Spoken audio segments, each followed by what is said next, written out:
నువ్వు ఈ రాష్ట్రానికి అధ్యక్షులుగా ఉన్నారు, ఇవాళ అధ్యక్షుడిగా ఒక బీసీ బిడ్డ ఉన్నావంటే అది తెలంగాణ రాష్ట్రం వచ్చింది కాబట్టి నువ్వు ఇవాళ మీ పార్టీకి నువ్వు అధ్యక్షుడు కాగలిగినావు. అది కేసీఆర్ పుణ్యమనే. కేసీఆర్కి దండం పెట్టుకోవాలి ప్రొద్దున లేస్తే. ఇదే తెలంగాణ రాష్ట్రం లేకపోతే ఇవాళ నీకు అధ్యక్ష పదవి వస్తుండేనా?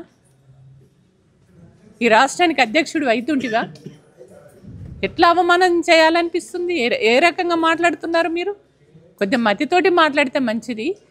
మీకున్నటువంటి గౌరవాన్ని మీరు కాపాడుకునే ప్రయత్నం చేయండి. కానీ ఈ రకంగా మాట్లాడితే మిమ్మల్ని అంటే దిగజారుడు రాజకీయాలు అంటారు.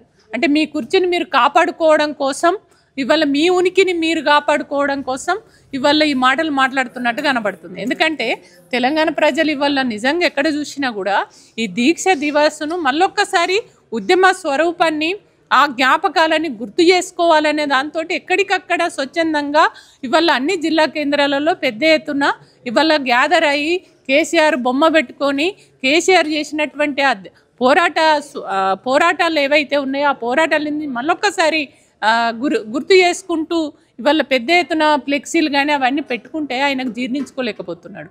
అరే మళ్ళా టీఆర్ఎస్, మళ్ళీ కేసీఆర్ మళ్ళీ ఈ దీక్ష దివాస్ తోటి మళ్ళీ వాళ్ళు ఏదో చేయబోతున్నారు, మళ్ళీ మేమేడ కనుమరుగైతేమో, మళ్ళీ మా పార్టీ గల్లంత అవుతుందేమో అనే ఒక భయంతో వచ్చినటువంటి మాటలే తప్ప ఇంకొకటి కాదు అని నేను. తెలంగాణ వచ్చినాక చేసినటువంటి అభివృద్ధి, చేసినటువంటి సంక్షేమ పథకాలు ఏమున్నాయి అనేది తెలంగాణ ప్రజలు. మీరు 60 ఏళ్ళు పరిపాలించారు కదా, మీ 60 ఏళ్ళ కాలంలో మీరు ఏం చేసిరో ఒకసారి చెప్పండి.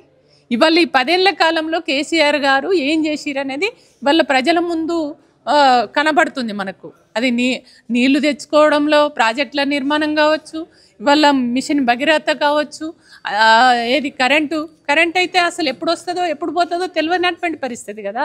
ఇవాళ 24 గంటలు ఉచిత కరెంట్ ఇచ్చి ఇవాళ ఇంత గొప్పగా ఇవాళ తెలంగాణ ప్రజల గుండెల్లో నిలిచిపోయినటువంటి వ్యక్తి కేసీఆర్ గారు.